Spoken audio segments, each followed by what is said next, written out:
Windy afternoon. A quiet suburban street. A small wheelchair ramp leads to a porch. A tiny 7-year-old girl, Emma, sits in her wheelchair, fragile, smiling faintly, wearing a little pink jacket. Her mother steps inside the house only for a moment. Then, Karen, 40s, rage on her face, storms toward the girl, screaming something completely unhinged. She grabs the wheelchair handles. "Emma, please, don't, I can't." Karen shoves the wheelchair backward. The wheels hit the porch edge. Emma's body flips. A crack. A scream that echoes through the neighborhood. "Karen, maybe now your father will learn to follow HOA rules." Camera freeze. Narrator, Assistant Commissioner, voiceover: "I wasn't home."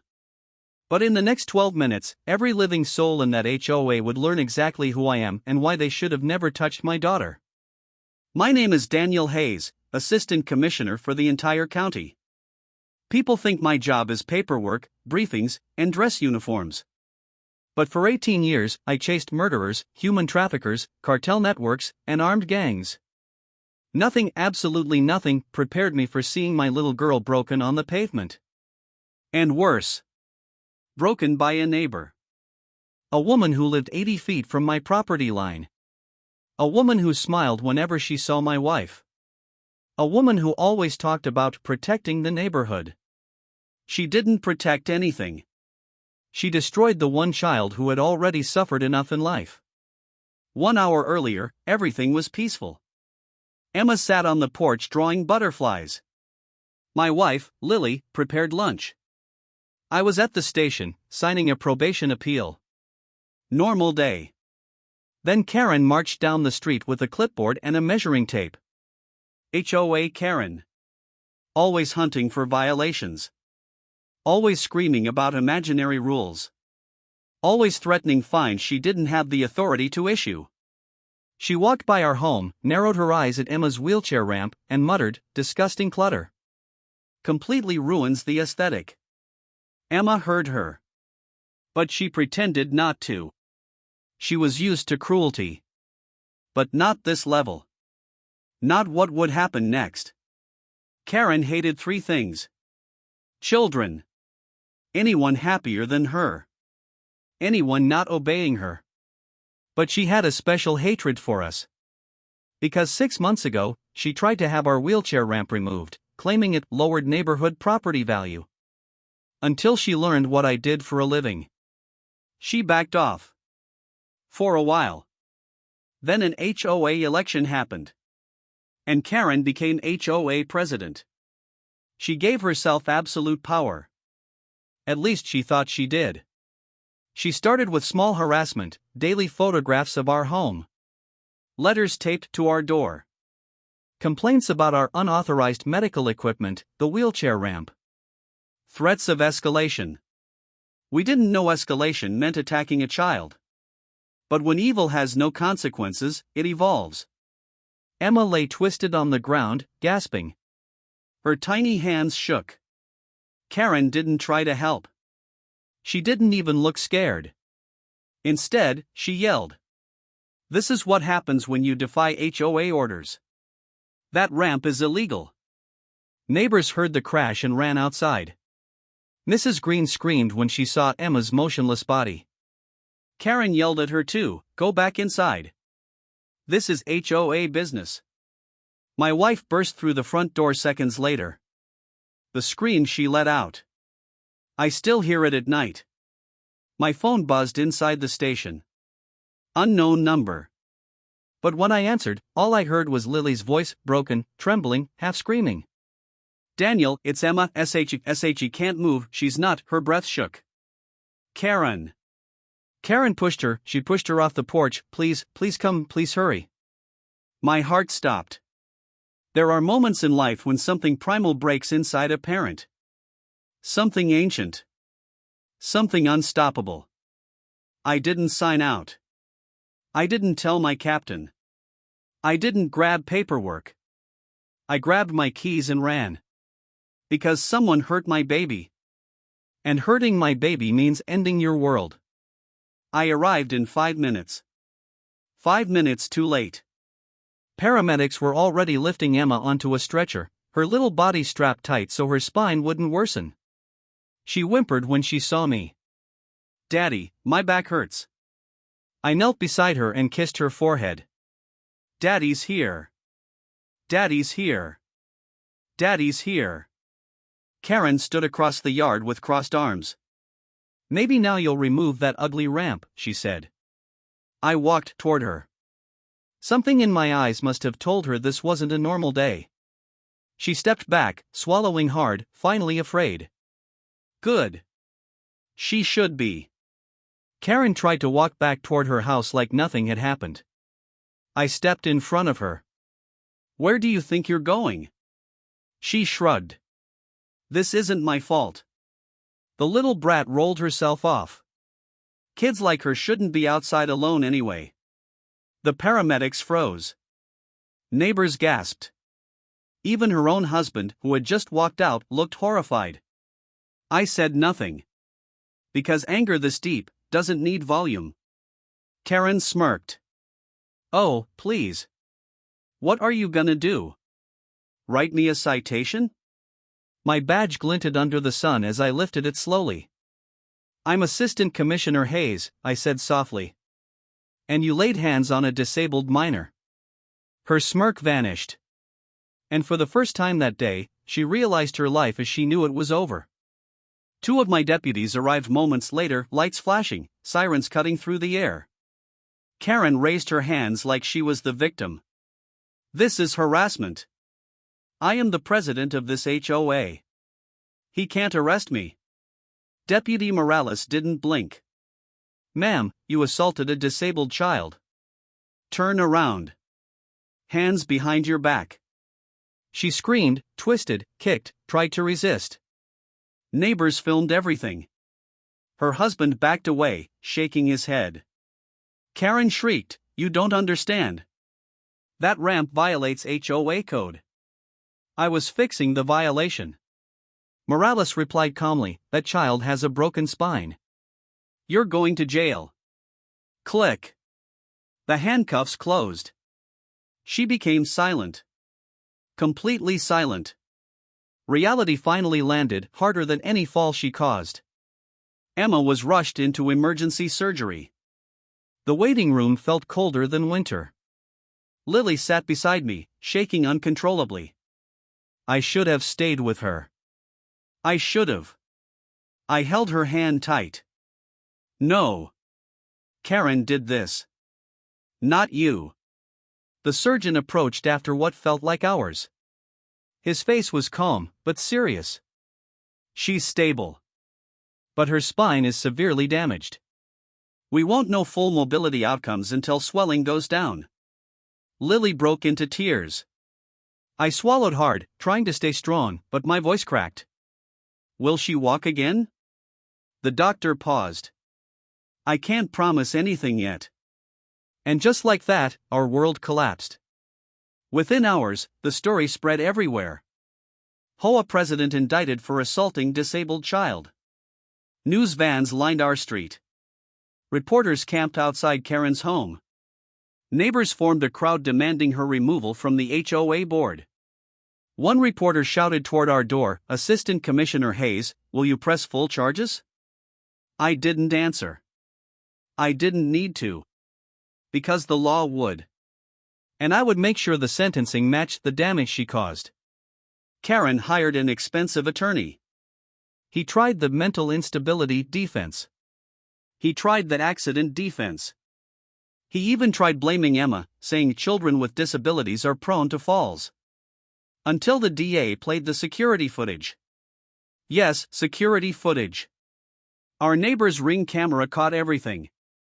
Karen grabbing the wheelchair, Karen pushing it, Karen shouting, Emma's scream, Karen walking away without helping. The courtroom fell silent. Karen's attorney sank in his chair. Karen whispered, "That's not me, that's not me." But it was her. The judge didn't even hesitate. Bail denied. And for the first time, Karen understood the price of cruelty. 3 days later, Emma finally opened her eyes fully. Her voice was small, soft. "Daddy, why did she push me?" I swallowed the lump in my throat. Because some people are broken inside. But you're safe now. I promise. She tried to smile. Emma always tried to smile. Even when she hurt. Even now, with a brace around her tiny torso. She whispered, I don't want anyone else to get hurt like me. And those words decided the rest of my mission. I made her a promise. Right there by her bedside. I'm going to make sure she can never hurt anyone again. Emma nodded softly. Promise? Promise. And when an assistant commissioner makes a promise, it becomes law. The trial lasted 3 weeks. Evidence after evidence. Witness after witness. Finally, the verdict came. Guilty on all counts. Assault on a disabled minor. Intentional bodily harm. Reckless endangerment. Violation of disability civil rights. The courtroom gasped when the judge announced the sentence. 28 years. Karen screamed, cried, begged. None of it mattered. Actions have consequences. She broke a child. And the law broke her future. When Karen went to jail, the entire HOA board spiraled into chaos. 3 board members resigned overnight. 2 tried to delete emails and documents, but investigators seized everything. One neighbor, Mrs. Reynolds, approached me with trembling hands. I'm sorry, she whispered. Karen forced us to follow her rules. She threatened anyone who disagreed. I nodded. Fear makes tyrants powerful. Another neighbor added, she fined a cancer patient for having too many medical supplies on their porch. The stories poured in, each one worse than the last. Karen didn't just break Emma's spine. She had been breaking this neighborhood for years. And now, the neighborhood was finally free. But the damage she left behind still haunted every corner of our street. Our neighbors, who once stayed silent, came together like never before. They brought meals. They sent cards. They decorated our porch with handmade hearts for Emma. Kids from the neighborhood made a banner. We love you, Emma. Lily cried when she saw it. Why now, she whispered. Because tragedy reveals character, good or bad. And the good in our community finally had space to breathe again. Emma looked at the banner and smiled faintly. I like the purple hearts the best, she whispered. Her voice was weak, but hopeful. And hope was something we desperately needed. A local news station aired a prison interview with Karen. She looked nothing like the woman who used to scream at neighbors over lawn heights. Her hair was messy, her hands shook, and her eyes were wild. The reporter asked, Do you regret what you did to the child? Karen snapped, I didn't do anything. That brat threw herself off. I'm the victim. The reporter stared in disbelief. Karen slammed her hands on the table. Her father is a commissioner. They set me up. In that moment, millions watching realized. She wasn't just cruel. She was delusional. The world turned against her.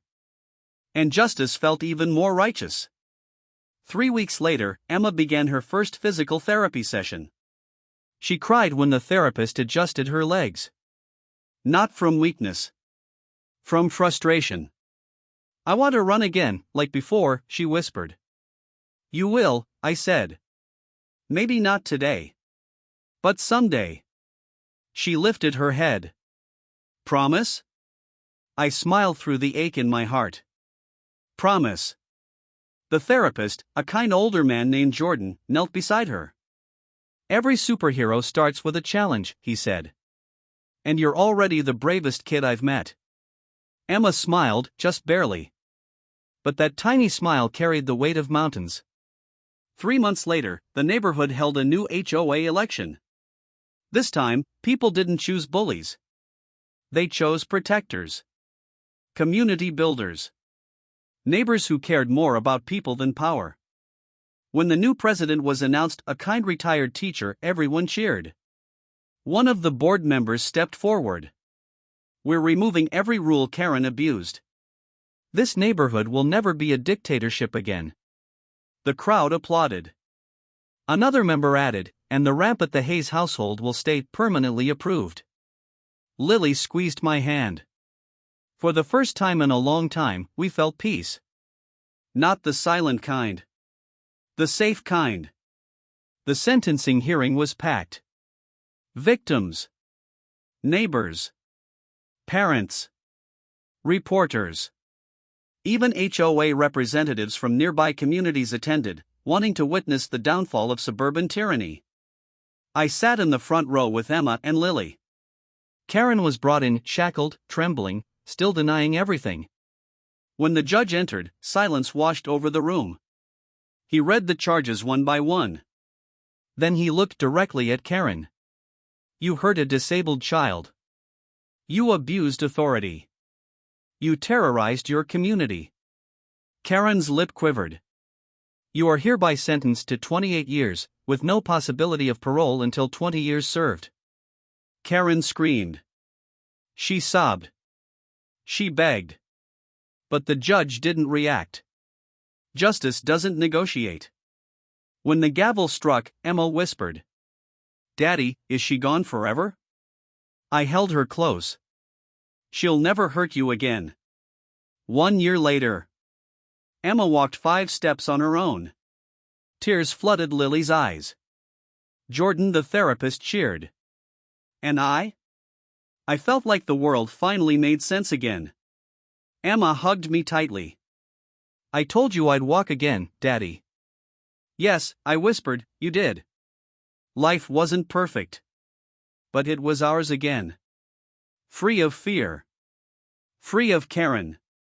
Free of cruelty. Emma asked me something that night.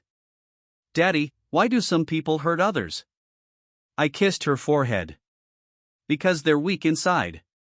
But we're strong enough not to become like them." She nodded. Then she said something that made my heart melt. "I'll help other kids walk someday." And I knew right then. The world may have taken her innocence, but she turned her pain into purpose. Karen broke her body, but she could never break her spirit.